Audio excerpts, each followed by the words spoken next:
from Jim McNamara, the second from Tahira, and the third one I think is going to be presented by Lisa, but with her colleagues Sujan and Helen Hutchins as well. So let's get started straight away. Jim McNamara, if I could hand over to you. Thank you. Thank you very much. I should be screen sharing by now, I hope. Yes, that's it. So I'd commend the organisers of this symposium on drawing attention to the importance of empowering the voices of people who are rarely heard. The purpose of my paper, though, is to talk about how speaking up and speaking out is really only half of the equation or the process of communication, and it's also only half of the equation to achieve social justice and equity in our societies. And so, giving some of the background, when we look at Western civilizations in particular, and look at our development of our culture, we see a valorization of voice, really beginning almost from ancient Greece with the focus on rhetoric as one of the foundational liberal arts. If you look at the foundation of democracy, we see that vox populi, the voice of the people, is really a basic tenet of democracy. All the way through to more contemporary times, and quite recently, where communication, particularly in the United States, has been studied as speech communication. And interestingly, we see that there's been a lack of focus on listening. And when we do look at listening, and there is a lot of literature, but where you find it tends to be in relation to interpersonal listening, which of course is critically important. We find that literature in psychology, in therapeutic fields like psychotherapy, and to some extent in HR literature. But what I started to find in the research that I've been doing in recent years is a real lack of focus on how organizations listen. And I agree with Jim that the focus is not the organizations themselves, but organizations do play a very, very key role in the policies and the issues and the topics of concern to our society. What I found is a theoretical neglect of listening and also a practical neglect of listening. And like it or not, in industrialized and sometimes called organized societies, organizations, government, non-government, corporations, and other institutions play a very much a central role in our society in deciding policy, in distributing services, and so forth. Why do listening? Well, I think it's fairly obvious, and we don't need to discuss this in great detail, but we know from industry studies like Edelman in their trust barometer that there's a low level of trust in government, in corporations, and in many of our institutions in contemporary society. And I commend to you a 2021 book by Ruth Garland, a LSE recent PhD graduate who I supervised, who's written and who worked in government for 30 years, written a devastating book on just how governments distribute propaganda and don't actually listen, and how that connects to the loss of public trust.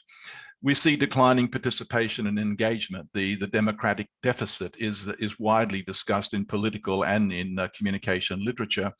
And as this theme of this symposium talks about, we know that there are many marginalized and disenfranchised groups in our society, which of course leads to social inequity, a loss of social capital for those. But also it isn't just the marginalized groups who are affected, it affects all of us because it breaks down social cohesion in society. Now, when we come to organizations, the reason I focused on organizations and how they do or don't listen, it's because there are some very specific characteristics of communication in organizations. And the first is that, yes, they do need to listen to some specific groups at times, but organizations also need to be able to listen at scale. Unlike you and I that might listen to one person or a small group of people with our ears, organizations need a scalable form of listening. That in turn means that listening in organizations is delegated. It's delegated to various functions, and I certainly haven't just studied public relations. Listening is delegated to customer relations, customer call centers. It's delegated to research companies. It's delegated to consultation and stakeholder engagement teams and so forth. And that in turn leads to the third characteristic, where listening in organizations is mostly mediated. It's mediated through submissions, emails, letters, complaints, and various forms of online or physical documents. My study that I'm reporting on is actually based on empirical research. In fact, about 7 years of empirical research, but the paper I'm really talking to today is a conceptual paper that really takes from that research and a meta-synthesis of that research to say, how might we go about addressing some of the shortfalls and some of the gaps that exist? And just in very brief summary, 3 main stages of research I've been involved in since 2014. I did a 2-year study that involved 36 government and corporate organizations, mostly in the UK and the US. I then spent 6 months inside the UK government in 2016, and that was right at and immediately following the Brexit referendum, which was somewhat notorious in the sense that it showed that the government was clearly not listening to the voice of the people. And then because of the predominance of government in a lot of that work, I've also more recently done some work with a European multinational corporation looking at how corporations might listen to larger groups. Just 2 quick tables, and I'll just refer to the bottom row of these tables just to point out the scale of the empirical data. To date, over those 3 phases of research, there is still a dominance of government, but you'll see there's a total of 60 organizations that have been involved in the study, a minimum of 3 weeks inside companies, and in the case of the UK government, more than 7 months working inside in a participatory action research mode. This table also, again, the bottom row, just to give you a sense of the sample in total. I've now completed 327 interviews, analyzed more than 600 documents such as strategic communication plans, consultation plans, and reports of those plans. And so I think it's 77 forums and meetings and a lot of analysis of websites and so forth. The findings of the empirical research are readily available, so I won't speak to those in detail. The first 2 documents on the left and center are publicly available, open access reports. There's also a book and, of course, numerous journal articles. What I did want to do, though, is just for a moment, because hearing or being heard is in the title of this symposium, I wanted to talk conceptually about the key difference between hearing and listening. And of course, hearing in a personal sense is simply signals reaching our eardrum. And we all know, anyone who has children, who is married or partners, knows that people hear things and don't necessarily listen. I am personally, I have to confess, reminded of that occasionally. We also know that in organization, hearing is simply the receipt of signals. So the receipt of emails, the receipt of submissions, the receipt of messages. Listening, to find out an understanding of listening, rather than put a simple definition, I came up with what I call 7 canons of listening. And these are really drawn from psychology, from ethics literature, from political science literature. And these are that the very first instance, we have to give recognition to others. Who are we going to listen to? Are we going to engage in selective listening, which is very common, or are we going to recognize more inclusively that people have a right to speak? People have a right to say something to us. And then there's acknowledgement, but very importantly here, giving attention and then interpreting what people say to understand it and giving consideration. So what I found is there's no requirement for agreement in listening, but there is a requirement, a canon of listening, to give attention, give consideration to, and to give some form of appropriate response. That response can actually be disagreement, but we must pay attention and give genuine consideration. So these are the definition that I was, or the canons that I was working within. What I sadly find in all of that research, averaging it right across the 60 organizations, is that on average, 80% of what we call communication, remember, this is not just public relations, this is consultation, stakeholder engagement, customer relations, all of those functions, 80% of what we call communication is the organization speaking, distributing information through advertising, media releases, websites, tweeting, posting, and so on. In fact, in some organizations, they acknowledge to me that up to 95% of their total communication was distributing the organization's messages, i.e. speaking.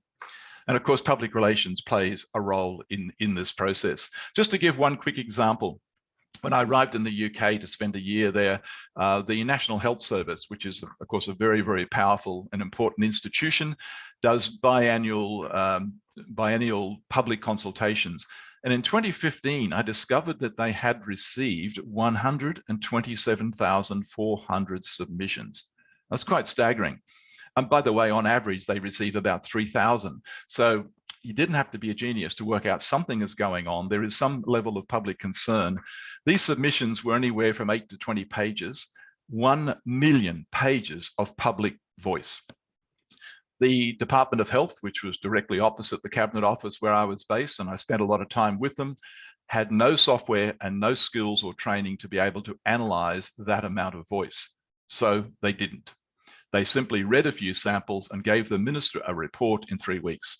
And so what we did as part of the participatory action research is we teamed up with the University of Sussex and Demos and used an application called Method 52, which is natural language programming with machine learning. We trained up the staff. The university and Demos volunteered to help train people.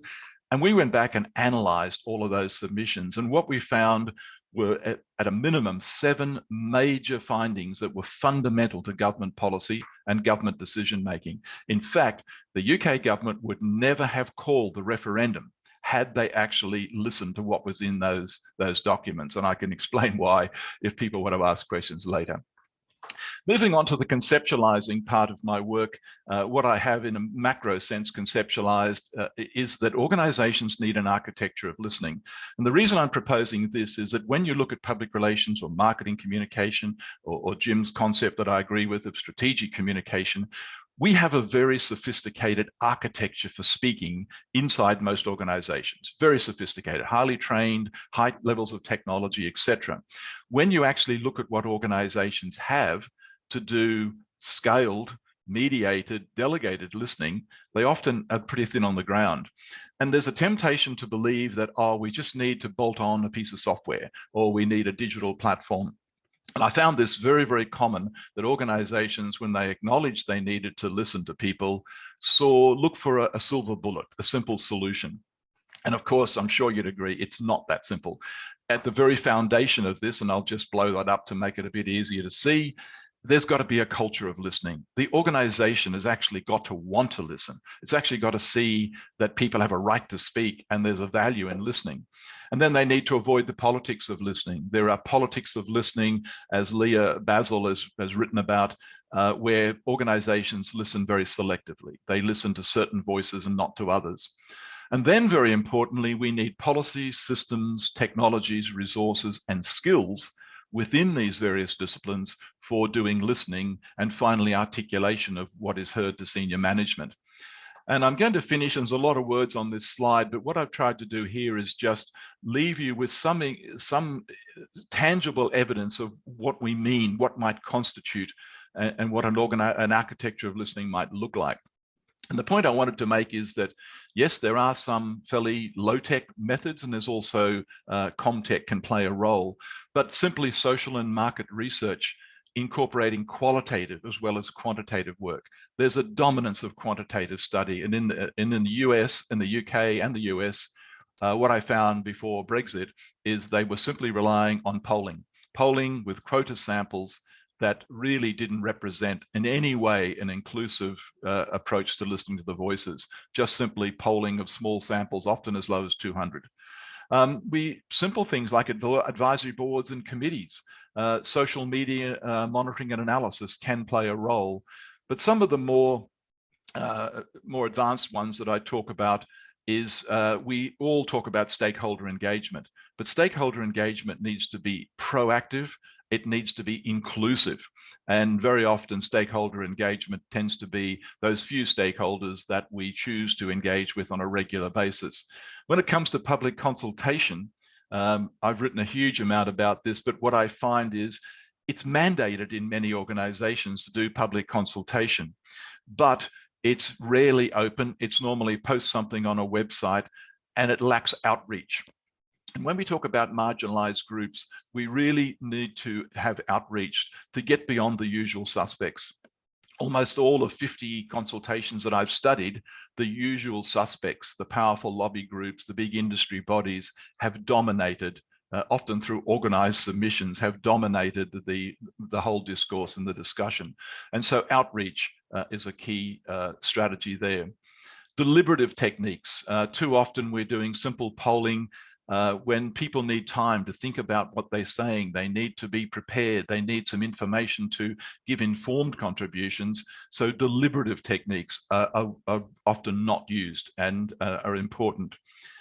It's well known in research in public relations and other areas that we lack skills in data analytics, data mining, data integration. So I find regularly in organizations, the voice of people is all through the organization. It's sitting in databases, it's sitting in call centers, it's sitting in recordings, it's sitting in filing cabinets.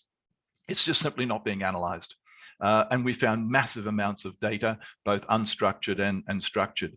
And that means we need textual analysis because people speak in words. We apply numbers. An organization loves numbers, but numbers are proxies. And the voice of people is usually in words, often written, and that's where we need text analysis. And very often large-scale machine learning type textual analysis applications are most commonly missing in organizations. Even voice to text is a new technology. So the company I work with in Europe has more than 1 million phone calls a year to its call center, and they're all digitally recorded, but they had no software. So we brought in VTT software, we turned it into text, and we analyzed it. And we could immediately see patterns from the people calling call centers. And going back to Jim Marnie's point, we could see the topics, we could see the issues emerging from that analysis. They were issues and topics that the organization needed to address. And there's more advanced techniques like behavioral insights, customer journey mapping, and a whole range of other methods. So in conceptualizing it, my point is we have spent so many decades building sophisticated processes for what we call communication, but it's primarily distributing the voice of the organizations we work for. And we've spent far less time distributing, building the systems for listening. The other final point I wanted to make on conceptualizing is the moment you start using data analytics and all of these tools for listening, of course, you come into the area of ethical issues, because there are ways to listen ethically, to understand and help people. There's also use of personal data. There's data valence, there's algorithmic filtering, and there's some very, very strong concerns around the world about we need to listen, but how organizations listen and for what purposes they listen. There's some very, very big ethical questions there. And again, I'm rather concerned when I lead the Asia Pacific Communication Monitor study to find that communicators' two main areas of lacking skills is use of new technology and training in ethics. Finally, I'd just say that the ethical issue relates to communication broadly, that can we honestly say we're doing ethical communication if we are mainly distributing voice? To me, if we're truly two-way, if we are truly dialogic, a requirement of all communication, a requirement of ethics is to involve and engage ourselves in listening inclusively and ethically, not simply distributing voice. So I'll stop there. I'll just leave the table up for a moment, if you will, Leanne. We can come back to it in question time. Thanks so much, Jim. Excuse me. You've obviously got your message out there. The chat function has been going. People are really engaging with what you have to offer there, so I'm sure there'll be questions. But we'll move on to our next speaker. In fact, we've got one missing in action, so we're going to ask Lisa to step up next. Lisa, are you ready for that? Absolutely. Okay. I'll share my screen. Can you see my screen? Yes. Awesome. Thank you so much. Good morning. My name is Lisa. I'm a senior lecturer at QUT Business School in Brisbane. My study, managing a cacophony of views, findings from interviews with public relations practitioners in Australia, was conducted in collaboration with two co-authors, Sujin Kim from UTS and Helen Hutchings, who is the Group Executive Director of Philips Group. Helen is a specialist in engagement practices and has been working with many public sector organizations. Helen has recently been re-elected as the Deputy National President of the PRIA. So Sujin and I are very lucky to have had an opportunity to work with Helen, who has guided us in creating the conceptualizations in this study. We would like to make sure that our study actually reflects real-life public relations practices. And at the same time, we would like to acknowledge that our study was funded by the Arthur W. Page Center at Kent State University, but that the findings in this study do not reflect the views of Kent State University. So our study was first inspired by Professor McNamara's study on organizational listening. As Professor McNamara has conveyed, his organizational listening project has studied numerous organizations in the UK, US, and Australia. And he explored how well organizations listen through a range of practices. And these practices actually include things like public consultation and the use of social media. We would assume that listening is embedded in these practices. But Professor McNamara found that there is more organizational speaking than listening. And the organizational listening that does occur was mostly instrumental, undertaken to serve the organization's interests, such as gaining insights into consumer psychology to sell more products and services. At the same time, he acknowledges that organizational listening is easier said than done because of the challenges of scale and diversity of views, among stakeholders and publics that can lead to a cacophony rather than consensus. Lisa, I'm sorry to interrupt. We've had a number of people ask if you can go into presentation mode rather than seeing your next slide. Oh, definitely. Thank you. It will just be easier. It's in the share screen function, right? Yeah. Let me stop that and so if you just go to presentation, yeah, we've seen your next slide. Oh, okay. Sorry about that. Let me go to presentation mode first, and then I will. And it's great to see you following Jim and quoting him. I'm sorry about that. Do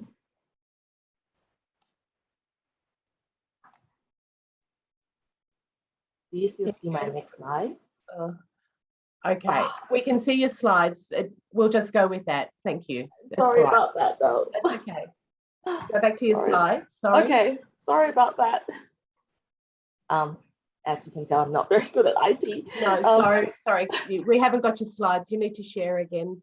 Okay, sorry about that. That's all right. That's fine. Just share what you were doing before. Yeah. Yep. That's it. Yep. So, and our presentation mode. Yep.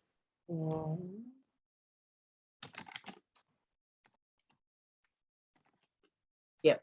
Thank you. Continue. Thank you so much. Sorry about that. So we acknowledge that in some practice contexts, listening is actually mandated. So for instance, here in Australia, listening is mandated for health services organizations. So they need to engage in what they call consumer partnerships in order to get their accreditation. So with that in mind, we also look at some literature on stakeholder engagement and social license to operate.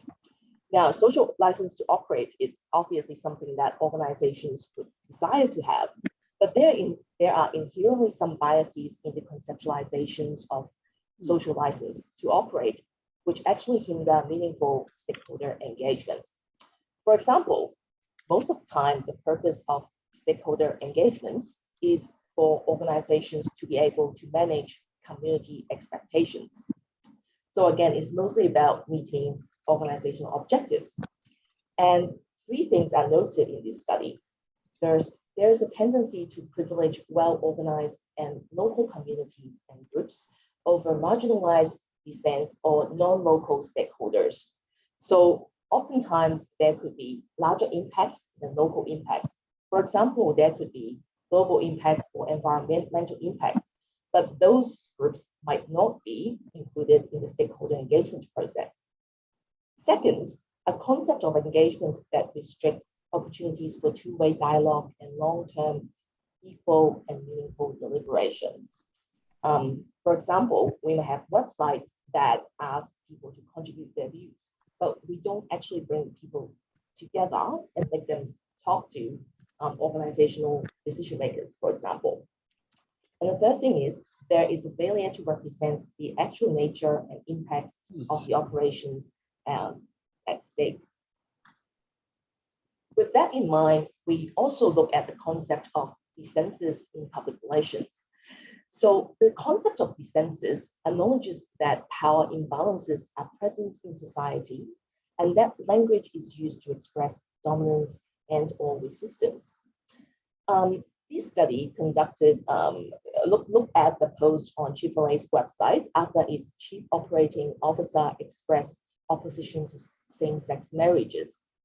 And the study found that social media could be counter-public spaces where activists challenge dominant discourses and provide a platform for multiple competing and often conflicting perspectives to emerge. Now, a lot of concepts in public relations do assume that we work towards achieving consensus, or at least pursuing consensus. But in fact, we should be embracing difference and disagreement. Now, the results suggest that rather than trying to manage publics and control the conversation, practitioners can use social media as a space to harvest knowledge of multiple and competing perspectives that arise from difference. So with all this literature in mind, we wanted to study how communication practitioners or public relations practitioners design and manage the process of organizational listening. So this is what we have in our conceptualization. So we have also studied the bottom part, which is how publics perceive organizational listening. But in this study, we focus on the top half. We wanted to understand how practitioners facilitate the process of organizational listening. So we did interviews with practitioners. But at the same time, we acknowledge that public relations practitioners may not have influence over the process of decision making. So through our networks, we recruited 28 public relations practitioners for interviews. We talked to them on the phone. These are some of the research questions that we have explored. What are the roles of public relations practitioners in organizational listening? How do they design and manage the process? We interviewed 11 male and 17 female practitioners, including 15 in-house practitioners and 13 working agencies or consultancies. 14 of them self-identified as engagement specialists. On average, they have worked in the industry for 13.5 years, and thematic analysis was conducted. So this is our interview guide. As you can see, we started with some opening questions about the definitions and purposes of organizational listening, followed by some questions about the processes of organizational listening. We also asked them questions about a hypothetical scenario and how they would respond to that hypothetical scenario. This helps us verify the responses that we have collected earlier. So we would like to highlight 6 findings that we have made from this study. Finding 1, organizational listening facilitates shared understanding between organizations and stakeholders and serves multiple purposes. So some of the purposes that our participants have shared are more public-centric, and some of them are more organization-centric. For example, organizational listening serves the purpose of gathering stakeholders' needs and expectations, gaining an understanding of the issues experienced by publics, adjusting organizational actions, generating shared understanding and delivering outcomes desirable for both organizations and publics. At the same time, some of the purposes they have conveyed are quite organization-centric, such as informing communication strategy, including the choice of messaging and channels, obtaining social license to operate, ensuring ongoing business through improvements, and reducing complaints and staff turnover. Finding 2, the roles of public relations practitioners are multifaceted. So we acknowledge that their role is to create and support the structure and mechanisms for organizational listening. They emphasize that they have to do it in a way that works for organizations, considering their budget constraints and organizational culture and hierarchy. They acknowledge that listening is a continuous process, that it never stops. And at the same time, the viewpoints that they collect should be verified and re-verified over time. So in the pre-listening process, they need to speak on behalf of stakeholders and help organizational leadership understand the reputational risk of not listening. These stakeholders can have power to influence them and could have control over the success of organizational outcomes. Practitioners need to understand the decision-making criteria before the process. They need to set the standards and expectations of behaviors. Sorry about that. I don't know why the screen keeps changing. They need to ensure that those who are marginalized and disengaged have a voice. They need to promote organizational training and provide training to internal stakeholders. Sometimes they're not the ones speaking with stakeholders, but other internal staff members might be the one speaking with stakeholders. They need to verify and investigate feedback from multiple sources using multiple channels, such as checking whether others have the same experiences. Now, in the post-listening process, they need to synthesize different views and present them to management. They need to help organizations understand the feedback and assist them in implementation. They need to oversee the decision-making process and the implementation. And they should provide feedback to stakeholders, even though this is something that they do not currently do really well. So the feedback loop is often a problem that they brought up in the interviews. Finding number 3, the most important skill for practitioners is empathy. That is putting themselves in the shoes of the stakeholders that they listen to. So with stakeholders, external stakeholders particularly, they need to have skills including active listening, empathy, patience, emotional intelligence, and the willingness to take criticisms. And with organizations, they need to be stubborn in terms of advocating for the interests of external stakeholders. They need to be cognizant of organizational structure, processes, and protocols. They need to talk to the right people within the organizations to make sure that the feedback is heard and that decisions are made with the feedback in mind. They also need to be able to be good at risk management, because things can go wrong in organizational listening. So with both stakeholders and organizations, they should be good at relationship management. They should have good relationships with both internal and external stakeholders, and they need to have good negotiation skills. Now, they also acknowledge that different stakeholders have different expectations.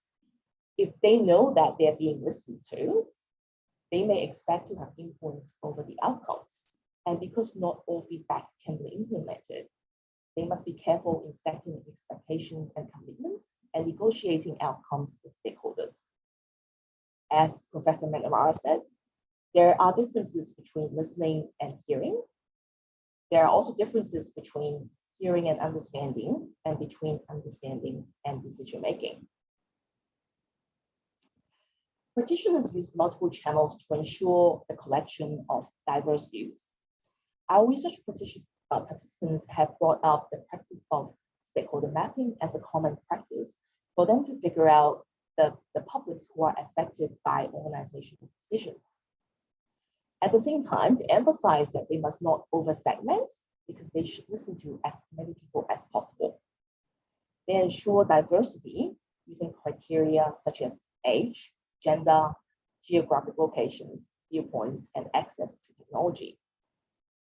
The choice of channels is normally dependent on the choice of stakeholders, and the use of multiple channels is desirable for capturing a broad set of data points and is determined through research.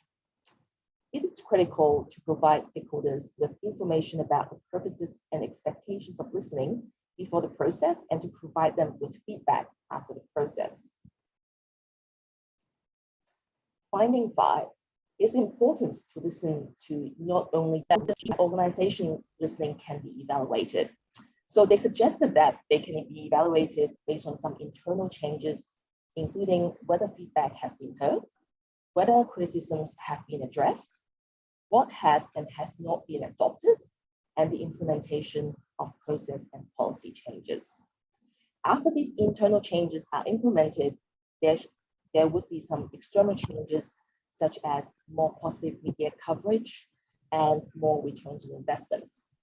And then reputational opportunities can be generated, including the organization having more knowledge to move forward and acceptance by the community, which is the social license to operate.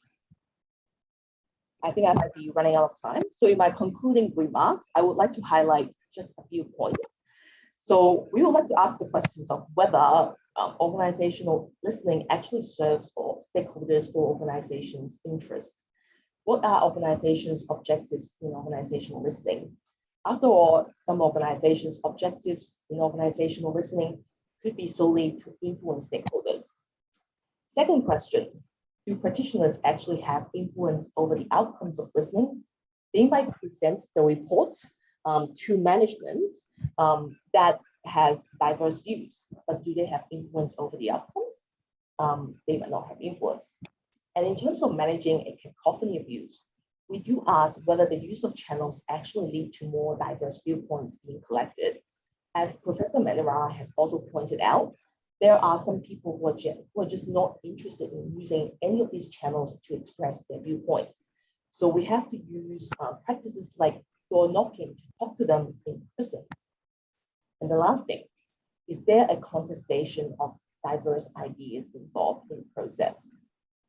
Most people are interested in advocating for their own interests, but they don't listen to what other people's interests are. So do listening activities actually serve the purpose of ensuring that different ideas are contested, or are they only platforms for people to express their own views without listening to others?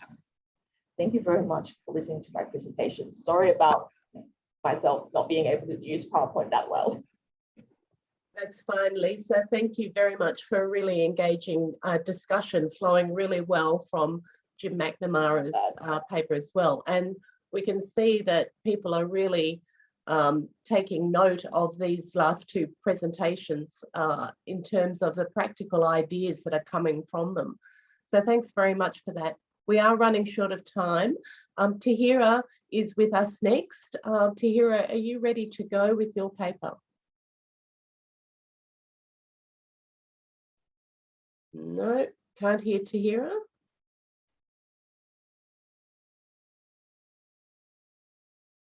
Jane or Amy, are you aware what's happening with Tahira? I know Tahira sometimes has some issues with the internet connection. So if and I know she has been logged on for a couple of minutes. Tahira, everybody's coming in from Oman and it's 4 a.m. there. So she's probably got, and she's got 2 little children. So she's probably got a lot of balls in the air at the moment. I just know she was logging in and I saw her name, I saw her up there a minute ago. Jane, shall we can reschedule her this afternoon at 2:30. Is that okay? I would suspect that might be a good way to go, unless you've have you made any contact with her through the chat? I just messaged her. No, I think this afternoon might be the best way to go. Okay, thank you, Jane. That gives us a few minutes for questions and discussion with Jim and Lisa. And if Lisa's co-authors want to join in that discussion, then please feel free to. I think there'll be a lot to discuss. So are there any questions from anyone?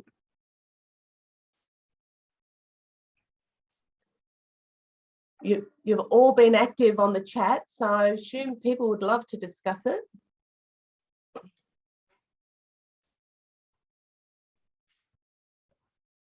Goodness, we've all gone quiet.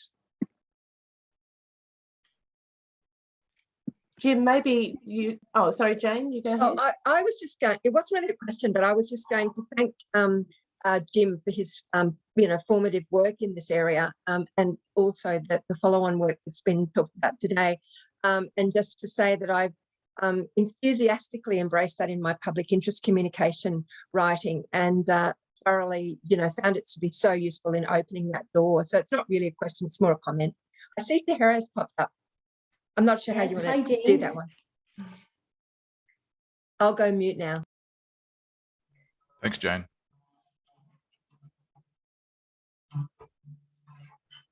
Leanne, you're on mute as well. You were trying to say something. Sorry, Jim, did you want to quickly address what Jane said, and then we'll move to Tahira? Oh, no, just really a thank you, Jane.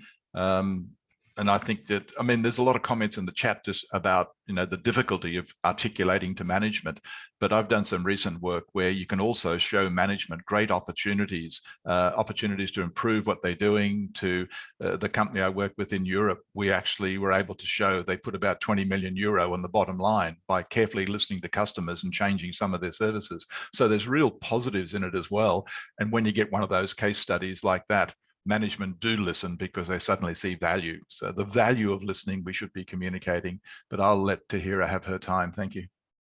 Thanks very much, Jim. Tahira, we didn't realize you had to get up so early in the morning. Thank you very much for making the effort. Are you ready to go? Yeah, I'm ready. I'm sorry, I had some issues with my laptop. That's okay. Please share your screen if you have slides, and we'll get going. Yeah. I'll give you a 2-minute warning. Okay.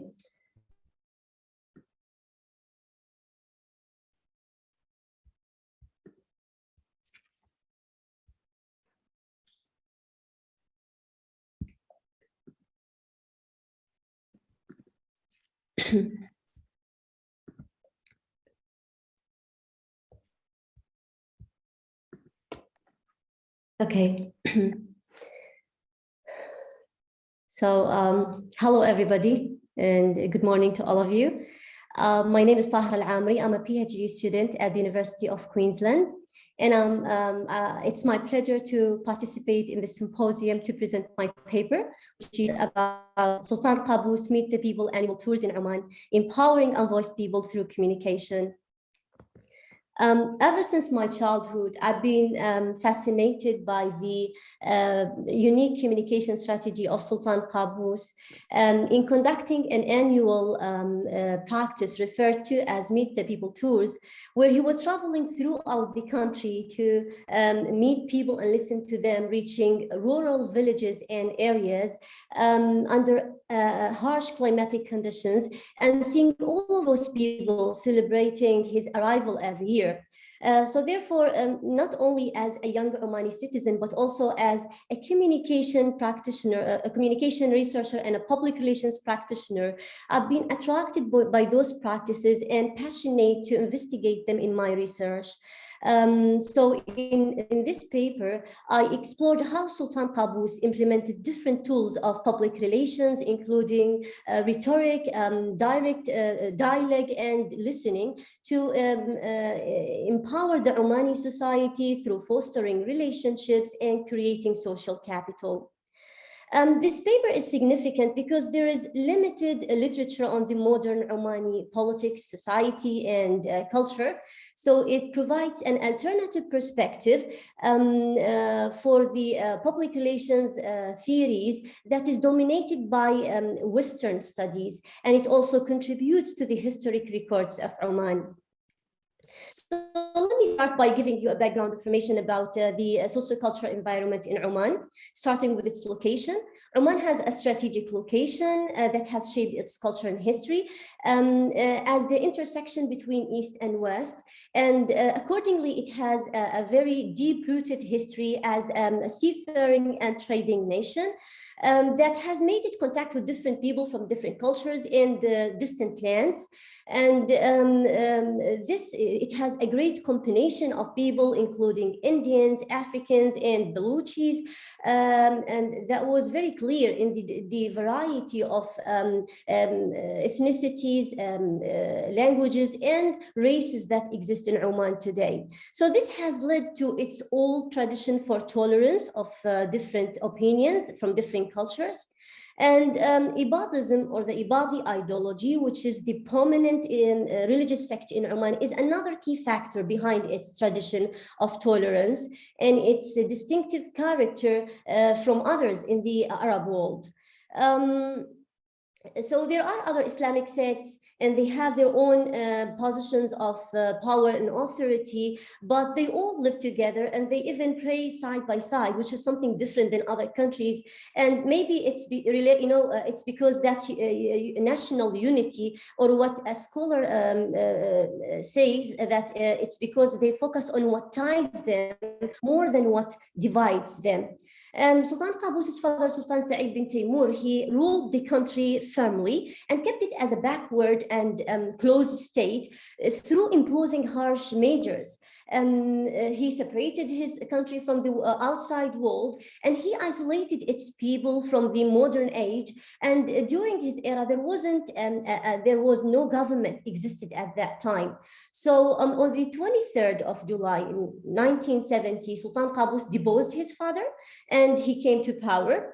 And at that time, he faced a number of health, social, and economic obstacles. For example, there were only 3 primary schools, only for boys, 1 hospital, and 10 kilometers of paved roads at that time.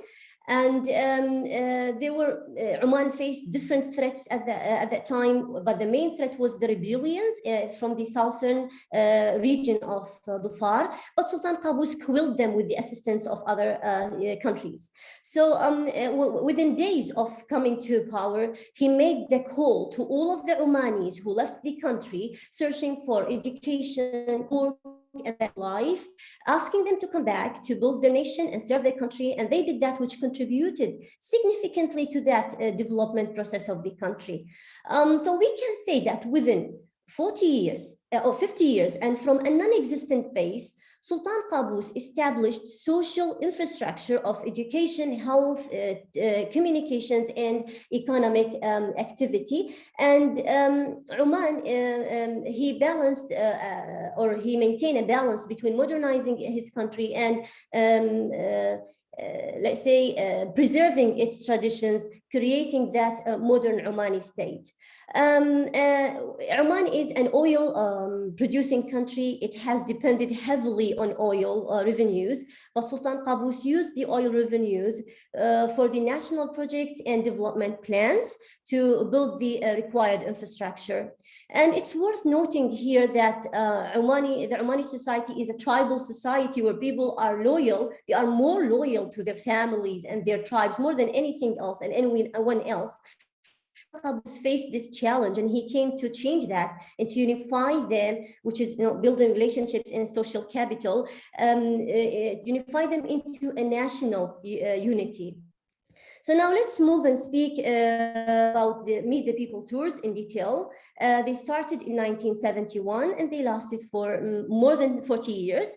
They were considered as an open parliament, where people, or again, it was considered as the foundation of the political participation process, where Sultan Qaboos was traveling around the country, encouraged people to come speak to him, and he was listening attentively to them. He was accompanied during these tours by his ministers and his advisors, and he encouraged them to do the same and speak to people and listen to them. And during these tours, he delivered a number of speeches discussing different issues, creating unprompted and direct dialogue between him and his people.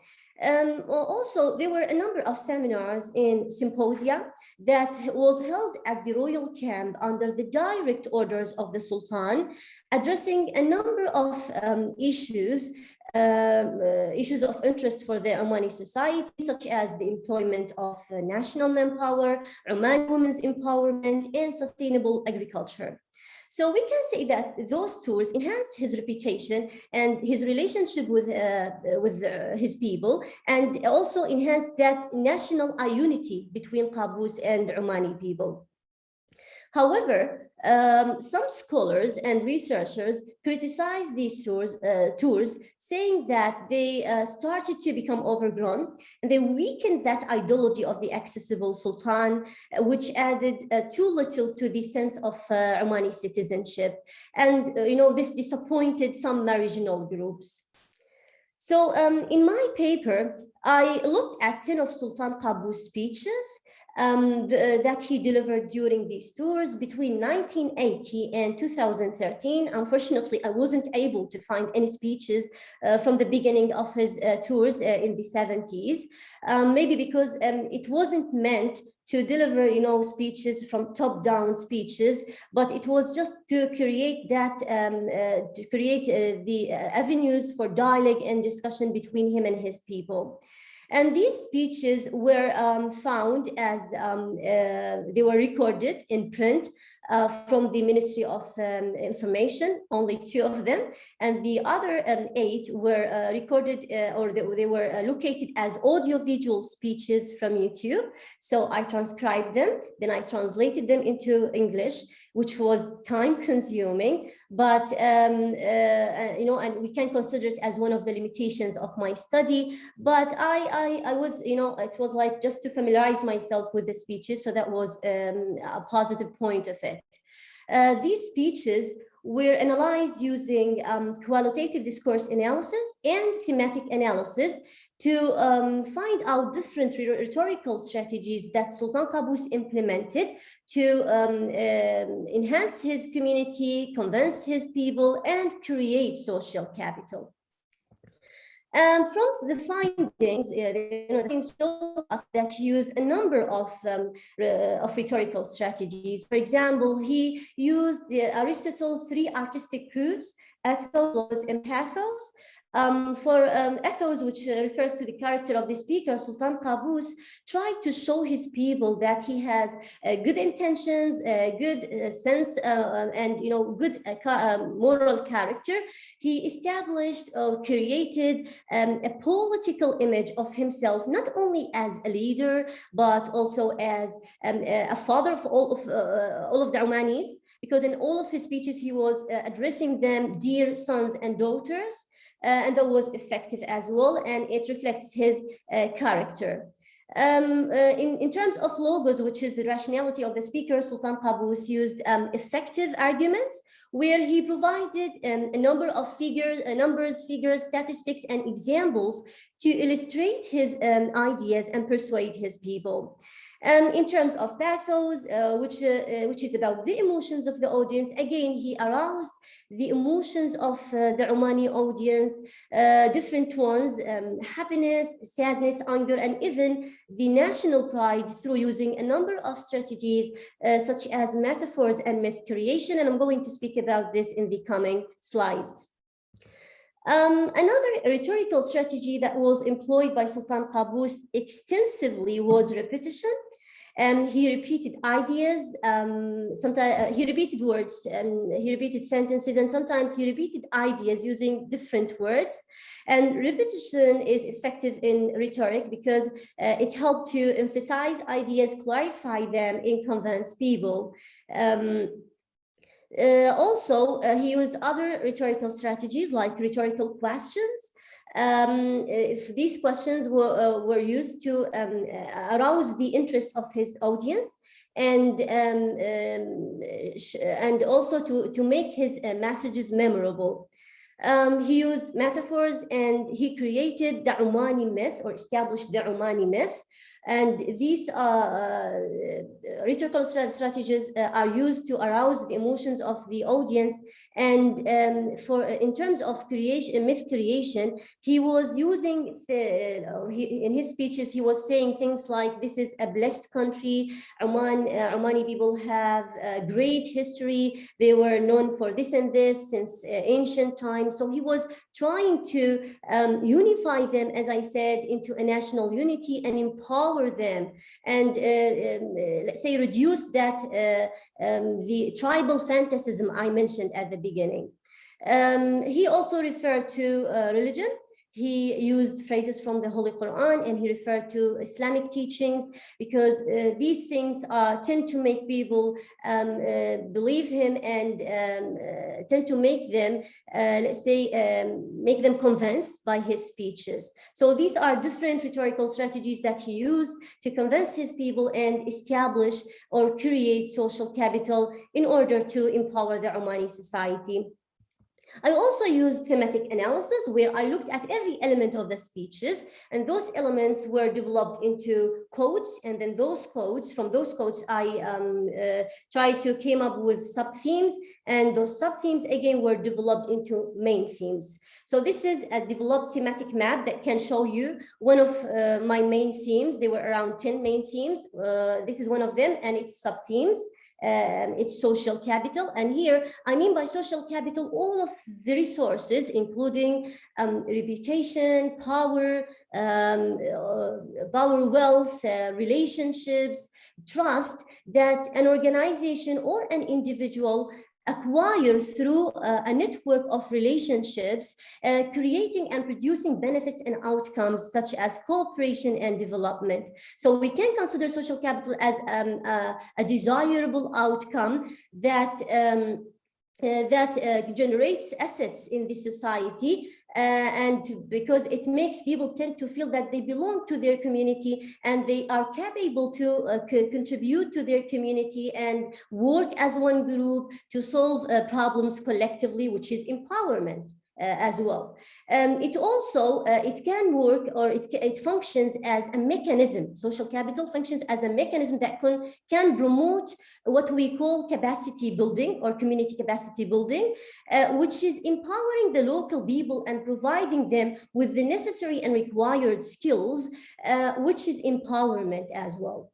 So social capital was created throughout the tours to empower people and to empower different groups of people, including marginalized tribes.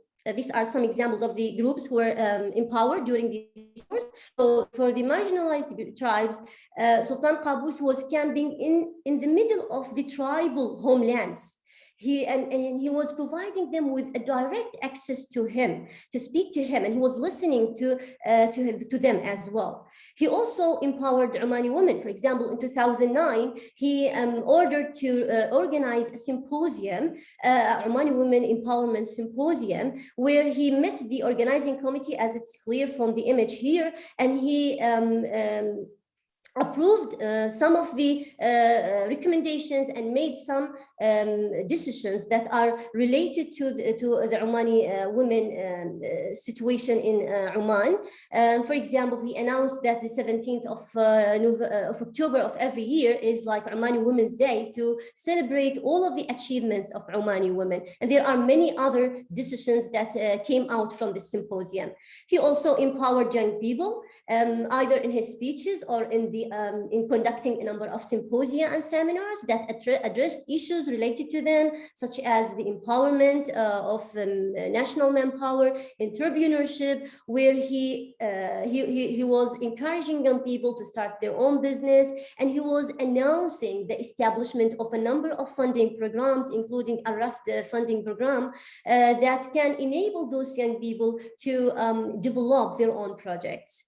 There are other groups empowered by or empowered during these tours, like senior citizens, because he was listening to old people and meeting them in his tours, and also for farmers and fishermen, again, through some of the symposia and seminars, or in his speeches, he was speaking about different issues related to them. So in conclusion, we can say that Sultan Qaboos conducted this type of public relations, or this practice, using different tools such as listening, rhetoric, and direct or open dialogue, in order to create social capital and empower the Omani society. That's all about my presentation. Thank you very much for listening, and I'll be happy to get your comments and questions. Thank you. Thank you very much, Tahira, and well done again for getting up so early in the morning over in Oman to tell us about this fascinating case study. We don't often have case studies from that area of the world, so I'm sure it was enlightening to all of us. I know we are running a bit late, but because of Tahira's amazing effort in getting up so early, are there any questions of Tahira, or indeed Jim and Lisa? Tahira, if you could stop sharing your screen, that would be great. Thank you. No comments? Okay, well, just a reminder that everyone, we've got everyone's abstracts on the ResCom site, on the EduCom portal. So hopefully you've seen that and